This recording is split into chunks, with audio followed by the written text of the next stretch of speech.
Guys, andito tayo sa Bicol. Pupuntahan tayo sa Ragay. Namit natin sila kuya, mga followers from Batangas, San Jose. Batiin niyo yung mga taga Batangas. Pinapati ka nga nga, lagi kang pinapanood ng boss. Okay, picture. Pupuntahan tayo guys sa Ragay. Inom muna tayo ng mainit na sopas.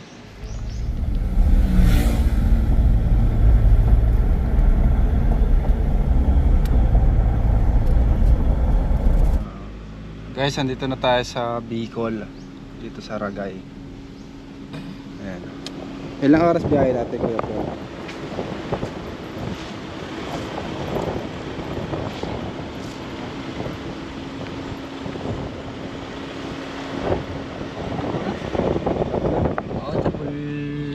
Gumaka? 3 oras mula sa Gumaka. Pinuntahan tayo sa Gumaka. Yung pinuntahan natin sa Gumaka, daming kailangan bago manghuli ng ahas. Kaya hindi natuloy. May emergency dito sa Bicol. May pumasok na cobra. Dinerecho na po natin. Hanggang San Pablo, ilang oras biyahe natin? Simulan 6. Mga 6. 6 na oras from San Pablo. Okay. Lapit na tayo guys. Wait lang. Guys, dito na tayo sa probinsya namin dito sa Ragay, sa Bicol. Ayan, ito yung paligid kung saan ako nagtatatakbo dati. Ayan. Meron doon plaza. Basketballan. Basketballan. Tapos sa dulo nito may ilog. Doon kami naliligo dati nung maliliit pa kami. Tita, ayun. Dito pala yung maganda kong tita. Ito po siya. Tita Letlet. Lot yan. Tita Let. Malabo na yung Wala mo na yung ilong. malabo na ilong ko. Oh. Lola Laida. God bless you. Ilang taon ka na po ngayon? 83. 83 nga. Si Lola po ay nanay ni Mama. Ay, Yung probinsya naman nila Papa sa Manila sila sa Quiapo. Tapos yung mga mag-anak nila sa sa Baguio. Tutor ko kayo guys. Tutor ko kayo. Sa bahay ni Lola. Ay, yung cameraman ng Coltol Cobra dati ah. Ito po yung cameraman ni Tol Cobra. Si Dagul. Si Dagul. Kamusta? Nahanap ka na namumukha niya ba to guys? Sa mga follower ni Tol Cobra. May gusto mo ba namimiss ka na yung mga viewers mo? Balik ako dyan sa bakasyon, nag-aaral na ako dito. Mga kaibigan, nandito na tayo sa bahay ni Kuya. Pangalan mo Kuya? Ano pa pangalan mo? Kuya Eric. Kuya Eric. Ayan, nambit natin si Kuya Eric. Kamusta po yung nakagat ng cobra? Namatay man yata yun. Namatay? Kawawa naman. Hindi na nadala sa ospital. Sa bukid ho nakagat? Sa Nipaan. Nipaan. Ano yung nipaan? Para masukal. Masukal. Ginagawang ganyan. Ginagawang ganyan. Ginagawang bubong guys. Palapaan. Palapa. Ayan. Hindi nakabota. Nakagat sa paa. Mga kaibigan, papaalala ko po muli. Magbubota po tayo pag pupunta tayo ng gubat. Dito nakikita yung mga cobra Kuya. Oo, dyan. So guys, yun lang nakagat yung nagninipaan. Tapos dito may nakitang cobra, napakadelikado kasi pupunta sa kanila yan. Ayan yung mga bahayan dito. May mga anak sila. Ilan na anak mo Kuya? Dalawa. Sige. Okay lang maghanap dito kuya? Pwede mo kami samahan? Meron kang bota? Wala akong buta. Distansya ka na lang sa amin. Para... Wala ko ng damit. Sige. Ayun mga kaibigan. Wala siyang bota. Kasama pala natin ng ating sweet driver. Parang di pagod sa biyahe yan ah. Shoutout kay Bike Cobra. Ayan, busy siya sa kanyang work. Napadiretso tayo dito dahil may namatay daw sa agat ng cobra at may nakita ulit cobra. Galing po tayo sa ano ba yun? Gumaka. Yan sa Gumaka. Hindi natuloy yung rescue natin kasi marami pang kailangan pilapan. Ang huhulihin lang natin guys ay yung andun lang kasi talian nila yan ng sa may sulok na yun medyo masukal siya. Talian po nila yan ng mga alagang hayop at daanan Daanan niyo to kuya, no? Tapos papaligiran siya ng bukid. Diyan rin sila naglalaba. Lalaba. Ah, labahan pala. Si Tantan Cobra ay ano? May pinuntahan. Ito, labahan pala to. Kaya nyo nakikita yung cobra dito. Labahan. Anong tawag nyo dyan? Saipon. Pasaan papunta doon? Mga kaibigan, dito po sila naglalaba. Naliligo. Hilamos tayo, mang init eh. Gano'n makadalas makita yung cobra dyan, kuya? Madalas man yun napunta. Kanina, nakita mo lang din kanina. Tara.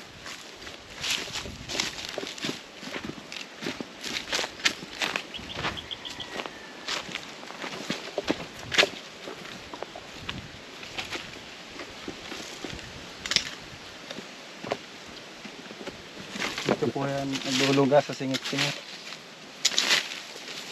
Napuris ko, no? Nananap na lang, no? Hmm.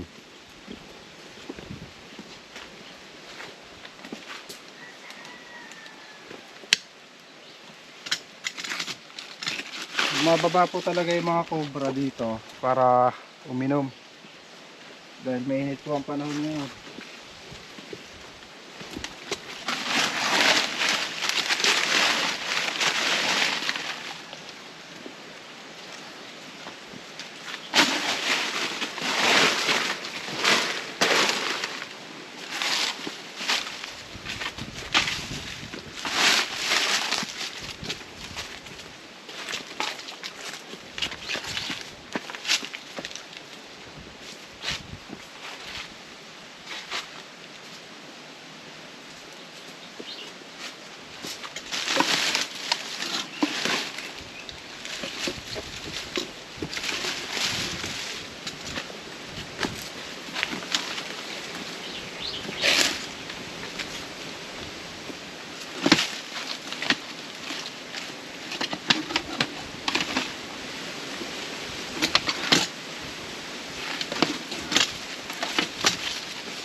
Uy, swimming nga.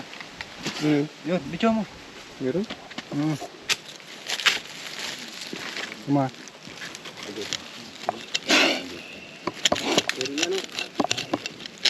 Sumising eh. May sipon. Positive.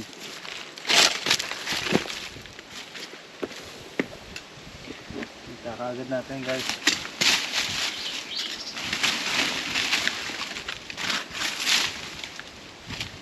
Ayun oh. Meron talaga? Oo, cobra. Yun. Para yung bata. Nakikita nga dyan, nahuling ko yun. Personal mo. Ah, bityo, bityo. Ang laki mo. Ang laki.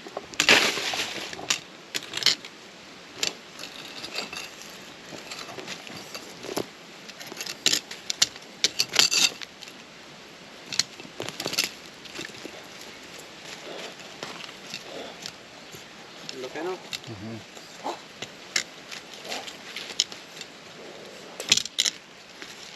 Ang laki nga na nakikita mo dito, kuya. Ang laki na nakikita mo dito.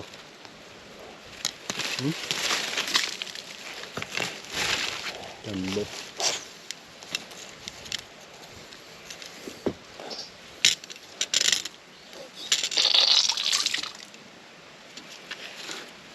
Yung laki.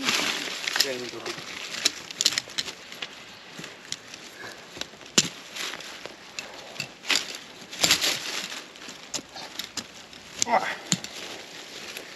Ay. Tingnan, tingnan. Ayan.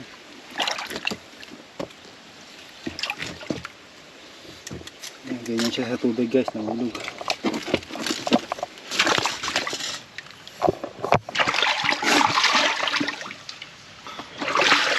Laban.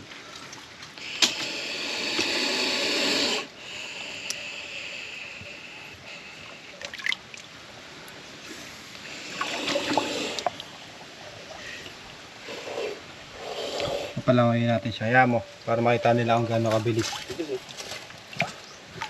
Dali yan.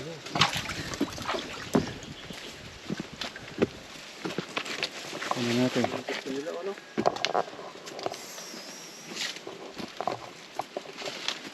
Hanapin pa natin yung kasama nito.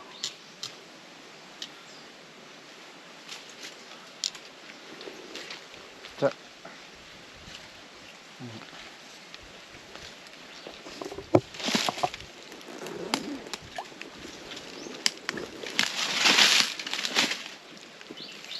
Dapat tsa. Malaki oh.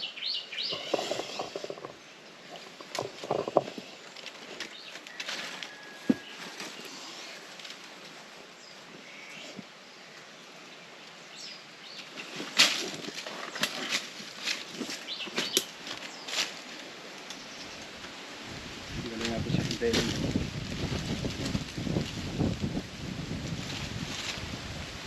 Okay. Galing. Guys, kaya tayo napunta dito dahil may report nga na may namatay sa kagat ng cobra. At itong nahulihan natin, labahan, tapos daanan.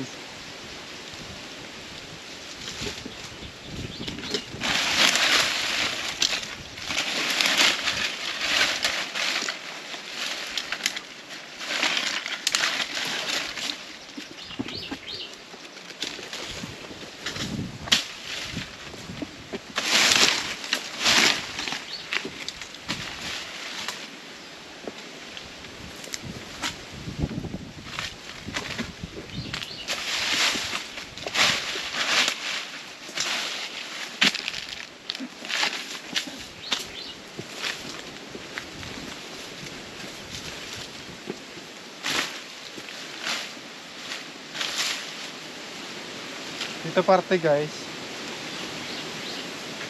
gubat na po dito. Hindi na natin pwedeng pakialaman niya. Doon lang po tayo kuya,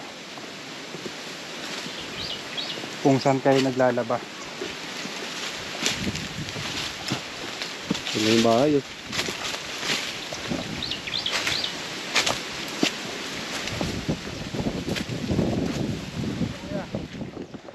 Ayun guys, nakuha na natin at napayuhan natin sila kuya.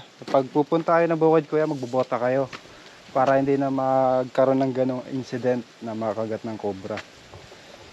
Maraming salamat po sa pag-invite. Baka may gusto kayong batiin, mga kamag-anak natin dyan. Mga kaibigan, andito pa rin tayo sa Ragay. Ito yung part 2. Pinatawagan tayo dahil may king cobra dito na nanghahabol. Napatay na po nila. At meron din ditong namatay sa kagat ng king cobra. Kuya, saan niyo po napatay yung king cobra?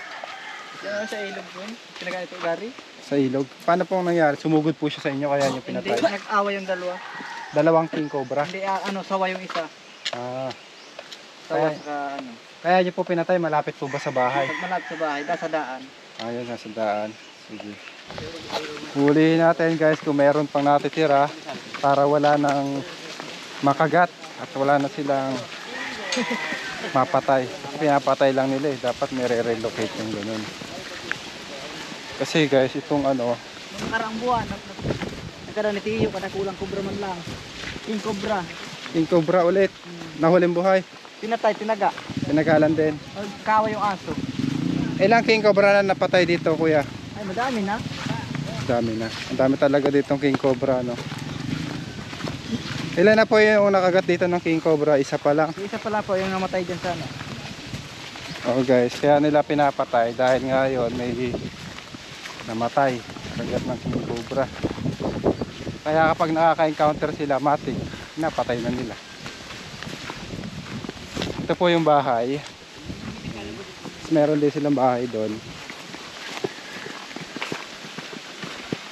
Bawal po tayong mag-hunting sa habitat. Kaya ho, Pinuntahan natin sila dahil nag-request nga na makuha yung king cobra.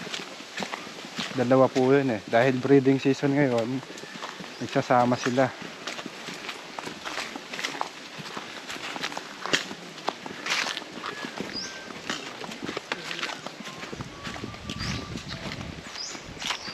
Liguan pala to. Kalabaw din oh.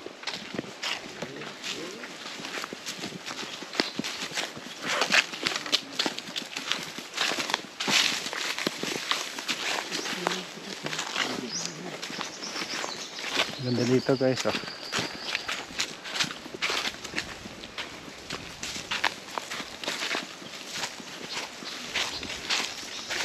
Ayun oh, galing ng kalabaw, naliligo oh. Nagsasabon ba tong kalabaw mo? Binabras. Hindi. No kalabaw. Hindi kaya siya manog? Ang ganda. Relax sila no? Chill na chill sila sa malinis na ilog oh.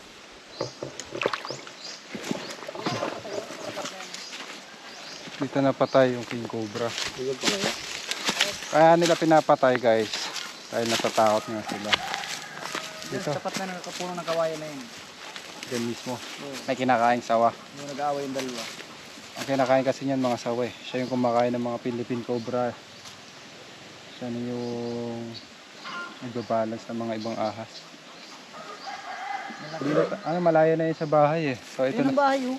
Ito lang bahay. Oo, yung manok na yun. Samahan mo kami kuya. Para mahuli na itong mga king cobra to.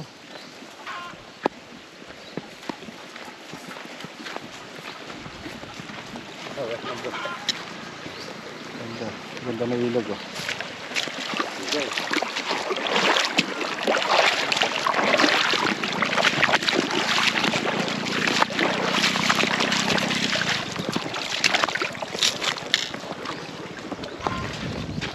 Yung may bahay pala doon kaya nila pinatay.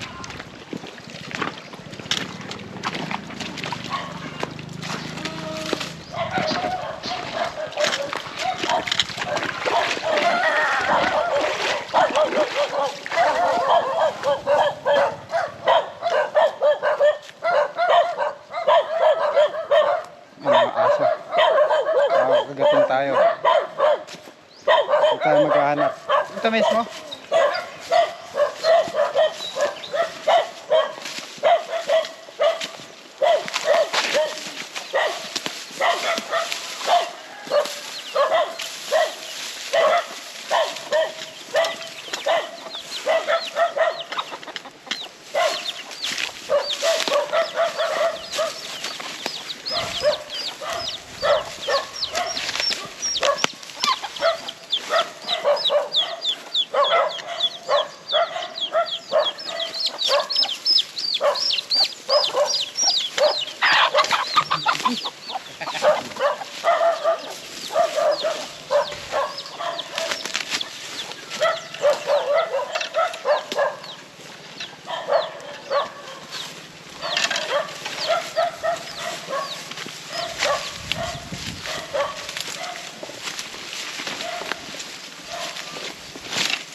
Hindi na tayo pwedeng lumayo guys. Habitat na po ito. So papakita natin sa kanila kung gaano kabilis gumalaw yung king cobra. Para ma-aware sila at hindi na nila patayin. Para malaman nila, mabasa nila yung kilos ng king cobra. Kung paano nila iiwasan. Kasi pag pinatay po natin ng pinatay yung mga king cobra, mauubos. So wala nang kakain ng ibang ahas, masisira yung ecosystem. Saka kasi yung kumakain sa ibang cobra, kaya natin kailangan yung mga king cobra. Saka bawal pumatay ng king cobra guys. Nabibilang siya sa isa sa endangered species na ahas. Wala tayong magagawa. Dito siya, native siya dito sa Pilipinas. Kaya dapat tanggapin po natin sila. Kasama na sila sa nature. So, mag-snake awareness tayo. May dala tayong king cobra para makita nila. Mabasa nila. Para magkaroon sila ng ano, tawag dito, knowledge tungkol sa king cobra. Mga kaibigan, sila po ang nakaka-encounter madalas ng king cobra dito. Ilan na napatay? 3 na. 3 na. Isa dito sa Kalusunta. Ayun. Tapos mayroon na ditong namatay sa kagat ng king cobra. Kaya pinuntahan po natin para makita natin yung area. Habitat na po yung area doon, kaya hindi na po natin pinuntahan, kuya. Dito lang tayo malapit sa bahay. Papakita ko po sa inyo kung gaano kabilis. Kasi puro patay po madalas, di ba? Nakikita nyo. Yung nakikita nyo yung buhay, mabilis nyo lang nakikita ang buhay. Kasi napapatay na kagad. Eto, matagal to. Eto. Para mabawasan yung takot nila. Ayan. Panoorin nyo muna, mamaya ko i-explain yung kanyang galaw.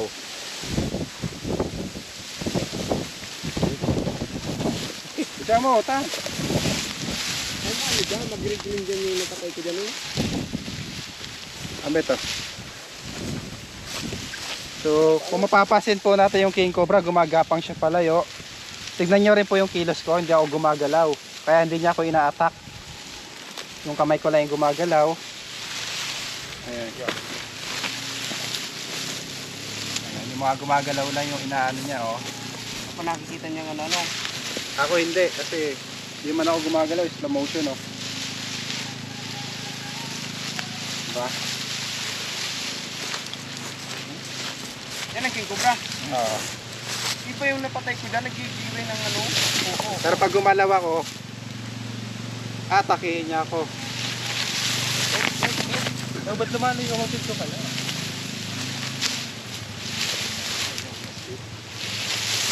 Lumalayo rin po siya.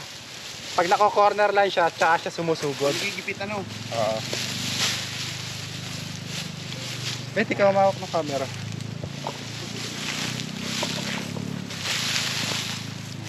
Nakatira po itong king cobra sa mga kawayanan. Mabilis po siyang kumilos dito.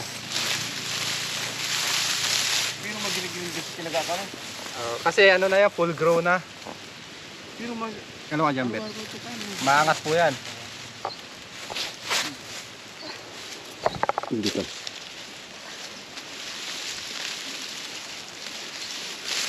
Ang kinakain po ng king cobra, mga snake, mga bayawak. Sila nadali ng ahas din ano.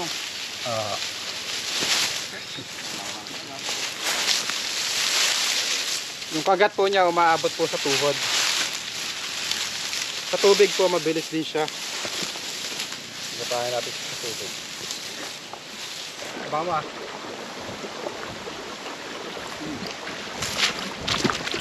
Dito.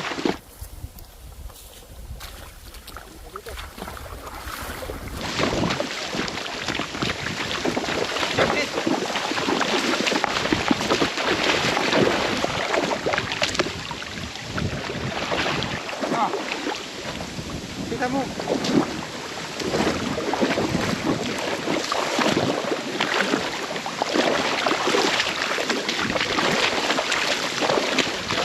Dahil wala naman tayo nakitang king cobra dyan, at habitat pa naman yung tinuturo nila, hindi na natin pinuntahan yung iba.